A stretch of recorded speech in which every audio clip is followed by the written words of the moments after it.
정적 인터뷰 먼저 서왕진 조국혁신당 원내대표 전화로 만나보겠습니다. 대표님 안녕하세요. 안녕하세요. 서왕진입니다. 이재명 정부의 첫 광복절 특별사면에 대한 관심이 뜨겁습니다. 오늘 국무회의를 통해서 결정될 것으로 보이는데 당 분위기는 좀 어떻습니까? 네, 당으로서는 아주 간절히 바라는 바였고 어떻게 보면 모든 당원들이 하계목처럼 그냥 학수고대를 해서 쭉 빠져 있는 상태인데요. 네. 그렇지만 또 여론의 어떤 판단이라든지 대통령께서 최종적으로 판단하는 부분이 남아 있어서 작은 어떤 변수도 나오지 않기를 바라고 자중자애하는 그런 분위기입니다. 진인사 대천명이라는 표현도 나왔던데. 네. 네. 조 전 대표 사면에 대한 여론 지금 말씀하셨는데 어떻게 판단하고 계세요? 여론조사 결과로 보면은 한 반반 이렇게 나오는 조사 결과들을 좀 본 것 같습니다. 네.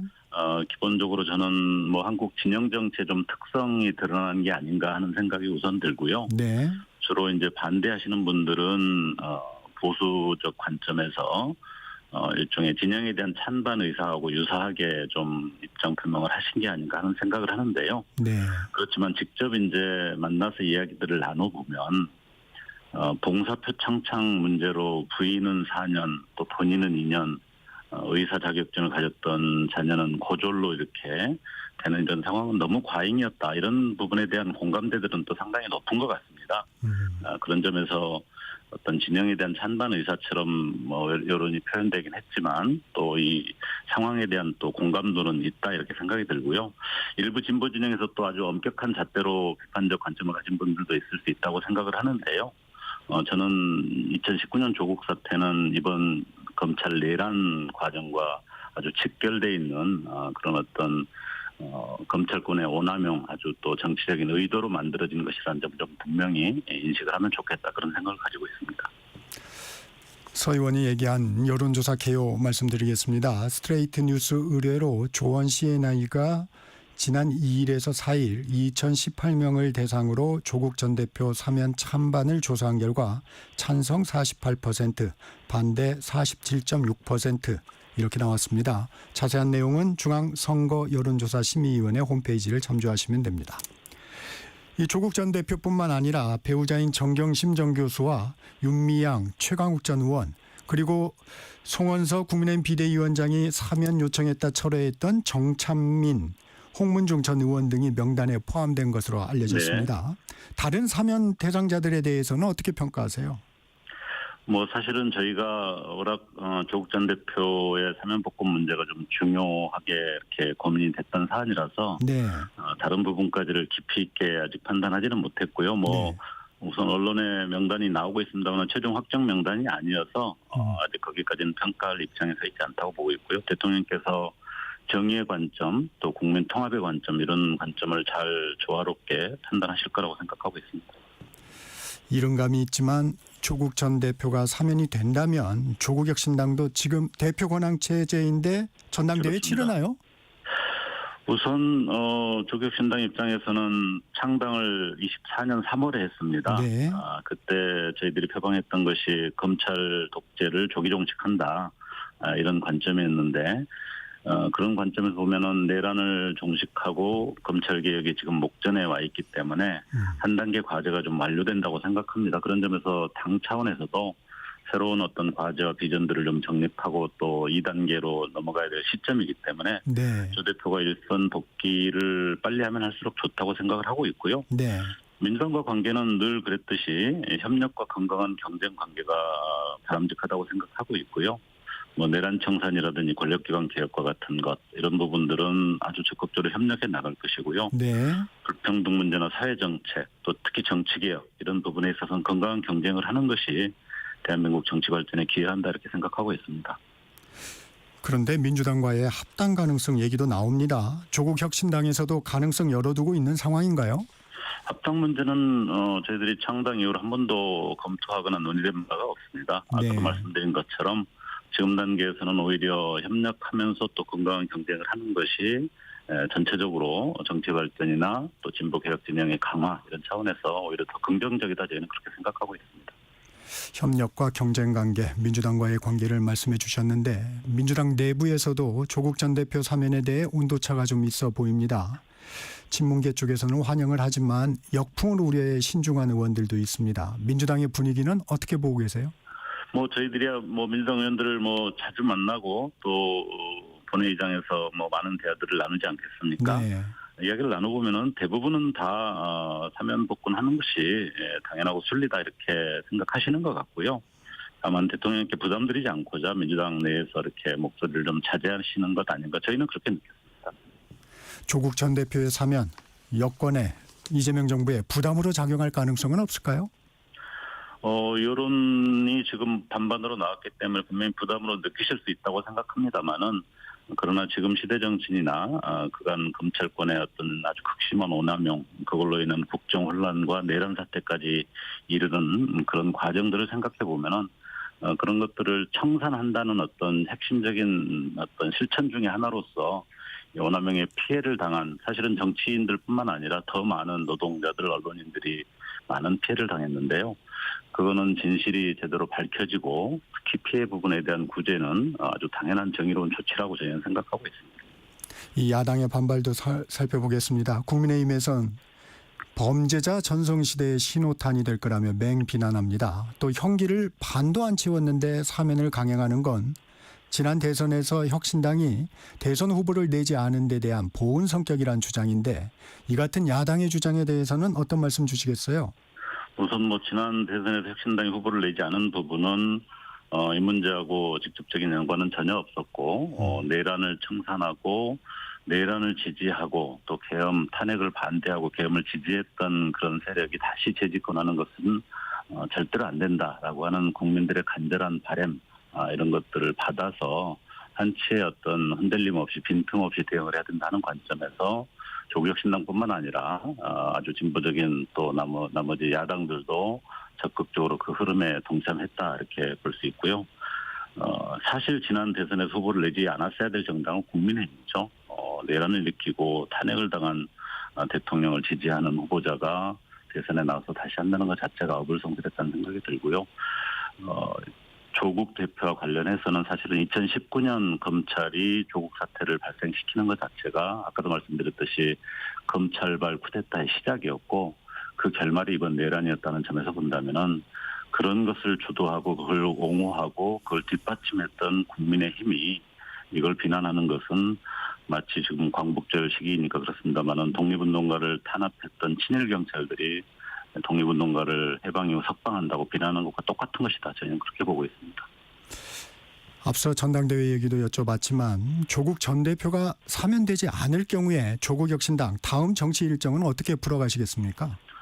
사면되지 않을 경우를 상정하고 따로 준비하지는 않았습니다만 만약 그렇다고 한다면은 다시 체제 정비를 해야 되겠죠. 저희는 이번에 사면복권이 되고 나서 제대로 전당대회를 치르고 조국혁신당의 일종의 2단계 비전과 또 실천 프로그램들을 마련해서 힘차게 나갈 그런 계획을 가지고 있습니다. 특검 상황도 살펴보겠습니다. 오늘 윤석열 전 대통령에 대한 내란 혐의 재판이 재개됩니다. 네. 윤 전 대통령은 특검 조사와 체포영장 집행에도 응하지 않고 있고 재판도 불출석하고 있습니다. 어떤 의도라고 보세요? 참 그 행태가 국제적으로도 아주 망신살이긴 합니다만은 굳이 해석해 본다면은 본인이 검찰총장 출신으로 형사소송이나 여러 가지 재판에 대해서 너무 잘 알 것 아닙니까? 네. 범죄가 너무 명확해서 재판에서 다툼의 효과가 없다고 판단하는 것 같습니다. 그래서 오히려 거기에 의지하기보다는 지지자들을 의식해서 저항 코스프레를 하고 만에 하나 뭔가 국민의힘이 재집권하거나 내란 세력이 뭔가를 또 정치적 힘을 얻게 되면은 그 힘을 빌려서 다시 복귀하고자 하는 그런 목표로 하는 행태가 아닌가 하는 생각이 드는데요. 적어도 한나라의 대통령을 하고 검찰총장을 했던 사람의 법적 원칙이나 기준 측면에서 보면은 국제적인 망신이 아닐 수 없습니다. 이 내란 혐의 재판부는 일단 건강 상태를 확인해 보겠다는 입장인데 이 강제구인에 나서야 한다고 보세요? 아니면 현실적으로 걸석 재판을 진행해야 한다고 보세요? 기본적으로 그 묵비권이라는 권리가 있기 때문에 재판의 절차 과정은 진행되고 거기에서 일종의 그 묵비권을 권리로서 행사하는 것은 좋습니다만은 그 절차 자체를 인정하지 않는 것은 저는 잘못된 행태라고 생각하고 있습니다. 김건희 특검 얘기도 살펴보겠습니다. 윤 전 대통령에 대해서 추가 체포 없이 바로 기소하는 방안을 고려 중이라고 밝혔는데 어떻게 전개될 거로 보세요? 김건희 여사의 경우는 범죄 중대성 문제라든지 특히 이번 조사 과정에서 보면은 증거인멸이 상당히 심각하게 드러나고 있는 것 같습니다. 그런 점에서 보면은 윤 전 대통령에 대해서 김건희 특검이 윤 전 대통령에 대해서 윤 전 대통령은 제가 보기에는 내란 부분에 관한 것은 다툼의 여지 없이 정리가 될 거라고 보고요. 지금 가장 핵심은 오히려 외환 유치 부분에 대해서 어떻게 수사가 되고 결과가 나오냐 하는 부분이 핵심일 거라고 생각이 드는데요. 저는 매우 외환 유치죄의 가능성까지 그 높은 그 확률을 가지고 있다 그렇게 예측을 하고 있습니다. 내일 예정된 김건희 여사의 구속영장 심사 결과 어떻게 전망하십니까? 아까 말씀드렸습니다마는 워낙 범죄 중대성 문제 또 특히 증거인멸이 심각하게 진행된 부분들이 확인되고 있어서 구속영장이 발부되지 않을 수 없다 이렇게 저희는 생각하고 있습니다. 세 가지 주요 혐의가 영장에 적시됐는데 주목하시는 부분이 있을까요? 명태균 선거 개입 문제라든지 또 여론조사. 뇌물수수 문제라든지 이런 네. 부분들이 너무 명확해서요. 그리고 주가 조작 문제도 너무 명확해서 그런 부분들 자체를 이렇게 부정할 수는 없을 것 같고요. 다만 구속이라고 하는 부분에 있어서는 특히 증거인멸 문제가 중요하게 이렇게 확인되고 있기 때문에 피하기 어렵지 않나 생각하고 있습니다. 민주당에서 검찰개혁에 속도를 내고 있습니다. 국민주권 검찰 정상화 특위를 꾸렸고 당정대 협의기구도 가동을 했습니다. 특위는 26일 최종안을 내고 추석 전 입법 마무리를 목표로 하고 있는데 민주당의 시간표 어떻게 평가하세요? 예, 시간적으로는 충분히 가능한 시간이라고 생각합니다. 왜냐하면은 조국혁신당이 이미 1년 전에 사법을 내서 오랫동안 논의하고 검토를 해왔던 바가 있고요. 민주당도 그 안에 대해서 큰 이견이 없었는데 이제 여러 가지 상황 때문에 법안 발의를 하지 않고 있다가 최근에 사법을 발의했지 않습니까? 네. 그 내용에 있어서 큰 차이가 없고요.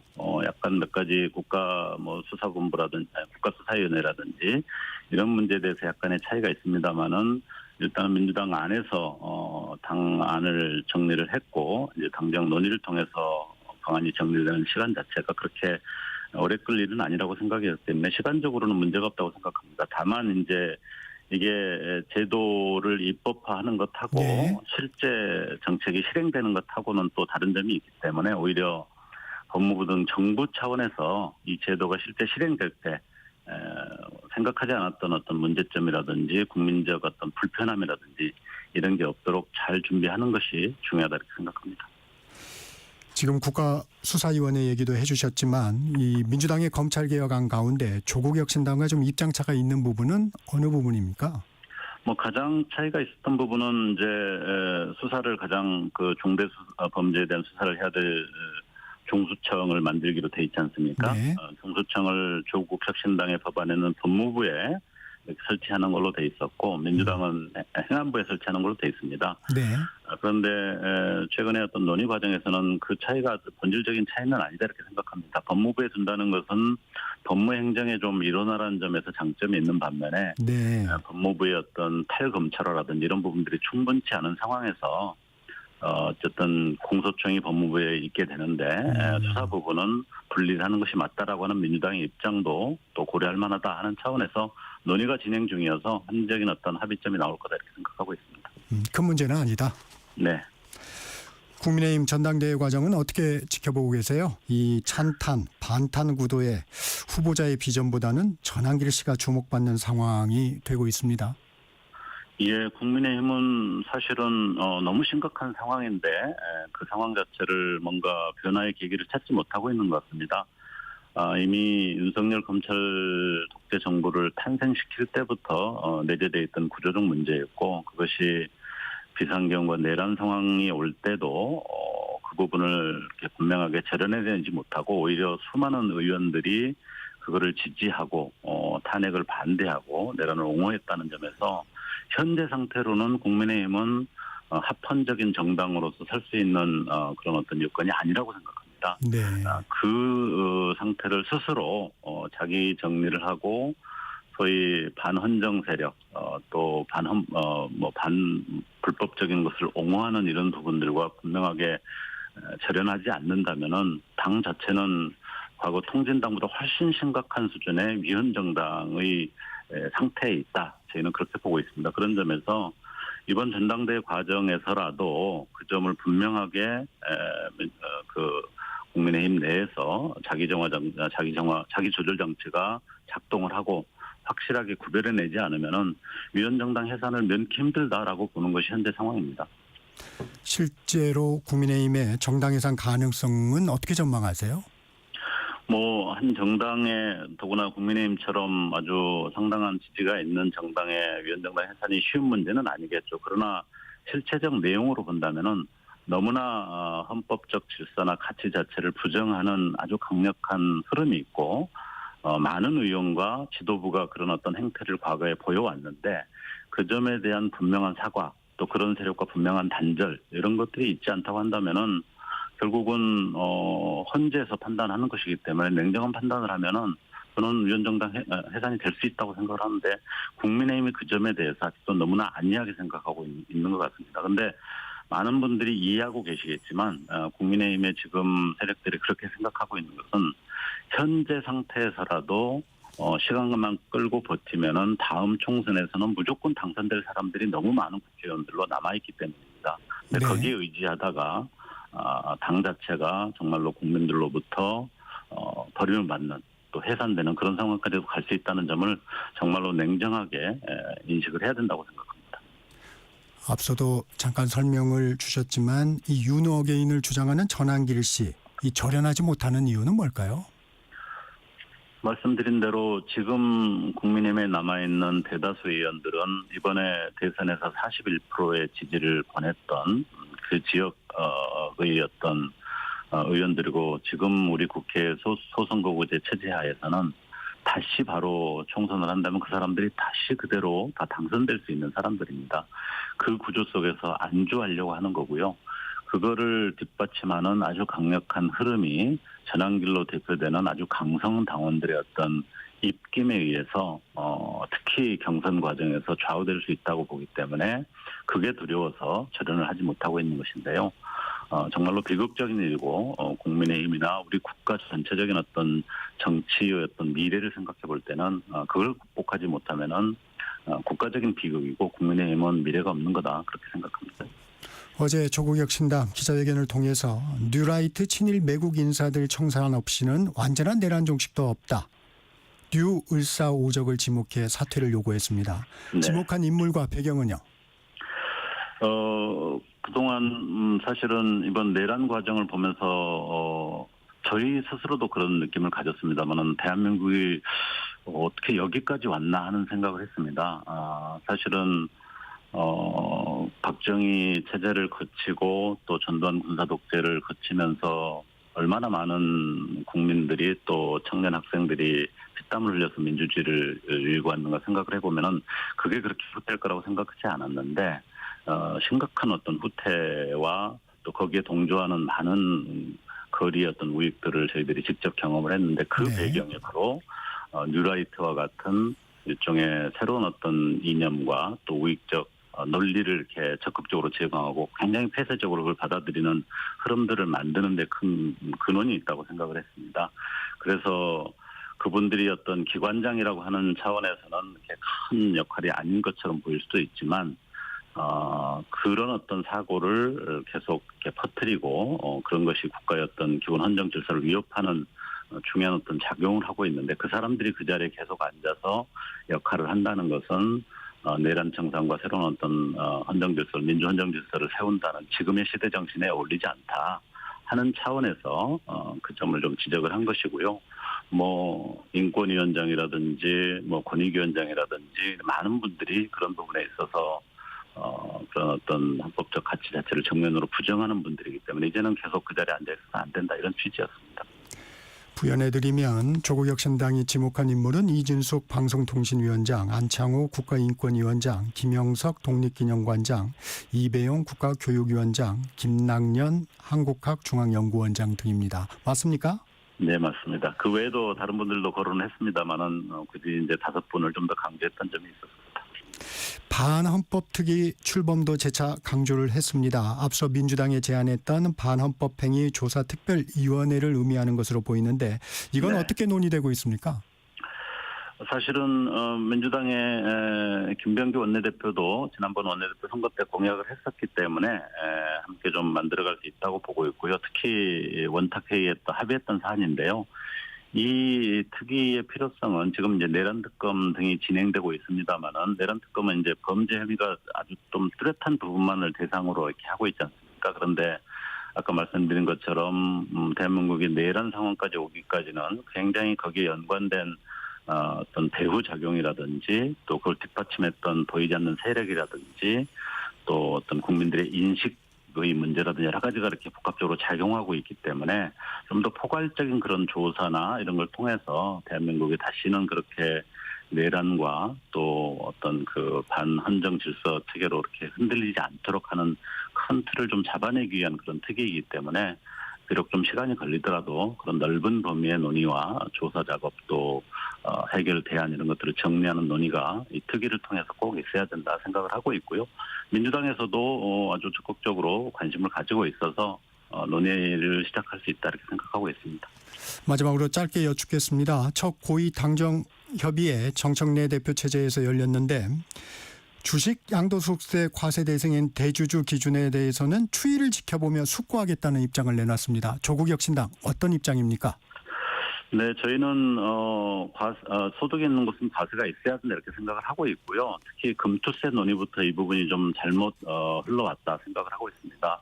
금투세를 복원해서 금융 분야에 있어서 소득이 있는 부분은 정당하게 과세를 하는 틀을 잡는 것, 이게 국가 재정 측면에서도 그렇고 조세적인 측면에 있어서도 그렇고 바람직하다고 생각하고 있고요. 네, 정리해 주시고요. 그런 관점에서 이것도 판단해야 된다 이렇게 보고 있습니다. 여기까지 듣겠습니다. 지금까지 서왕진 조국혁신당 원내대표였습니다. 고맙습니다. 감사합니다.